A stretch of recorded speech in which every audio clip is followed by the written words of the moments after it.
Interest. Talk about vaccinations.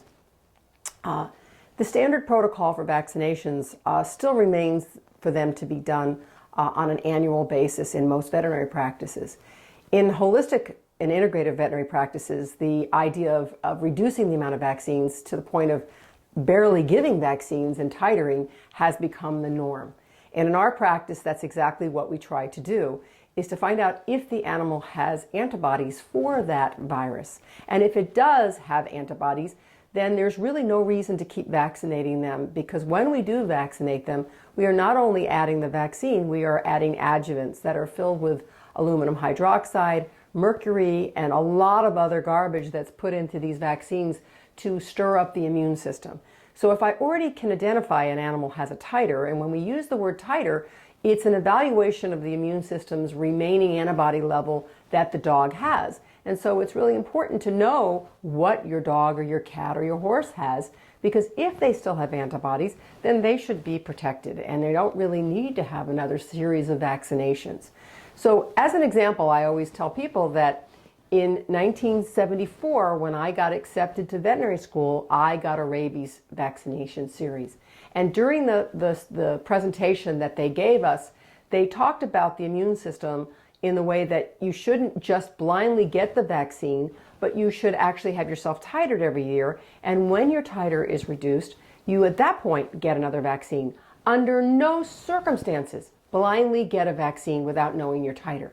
And I was told that in 1974. So if I was told that in 1974, the immune system we've gotten a lot more information on the immune system. But in 1974, we knew at that time that over-vaccination was a problem and that we shouldn't do it to ourselves.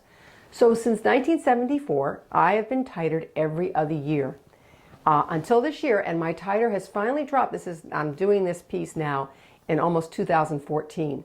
So it's scary that if I had been a dog, I would have been vaccinated every other year or every 3 years when I really actually didn't need to have the vaccinations. So that's very, very concerning to me. And I really think that it's important for veterinarians to think about that, that whole piece of it and be able to understand that vaccinations are something that we do when we need them, not because the drug company wants to sell them, not because it's a big part of how we get people to come into our practice to remind them about vaccines. It's not because it is a huge piece of the income of a practice if you give up doing all these vaccinations. But what veterinarians can do is to do the titers and really see if an animal needs to have a distemper vaccine or needs to have a parvo, and in cats, whether it be the FERCP or the rabies. We know in cats that the vaccines cause fibrosarcomas at the site. Not a lot of cats get it, but enough that when I've seen them coming from other practices, it is very upsetting, and it's very hard for owners to accept that their animal has a cancer that they can't seem to get the edges of, and it just keeps spreading and spreading and spreading. So when I have veterinarians that say, well, you've got to give that vaccine because we don't know if we're going to get distemper, or we don't know we're going to get parvo, because these are really, really bad diseases. And I've seen active cases of parvo, and I've seen active cases of distemper, but I have never seen them in a dog that has at least had 1 or 2 vaccinations.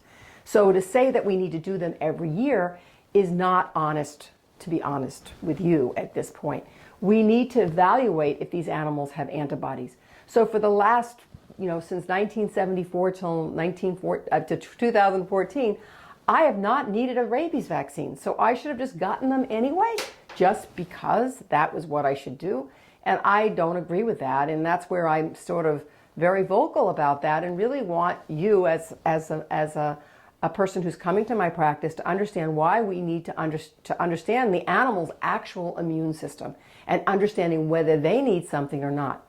There are other vaccinations that are non-core vaccinations, like the leptospirosis, like the kennel cough vaccines, and definitely the influenza vaccine and the Lyme vaccine. And we're not sure how much these vaccines actually protect animals. And I have had many animals in my practice that have had Lyme vaccines that got Lyme. I've had animals in my practice that got lepto vaccines that actually got lepto after the vaccine. So to say that these are really important for them to get, in the realm of what we see in veterinary medicine, the cases of distemper and parvo and leptospirosis are nothing compared to the cases of autoimmune disease and cancer and thyroid issues and things that actually, like cancer and serious cancers, that will kill your dog. So we want to make sure that your animals are protected for knowing their distemper and their parvo and their rabies. And if your animal has had some type of serious autoimmune problem like cancer or any kind of hypothyroid and autoimmune diabetes or any of those things, we really need to look at the titer of the dog and see if, just like me, the titer is protecting the animal. And if the titer is protecting, there is no reason to keep over-vaccinating an animal just because the legal status says we have to do it, because it does say that you must give a vaccination to a healthy animal.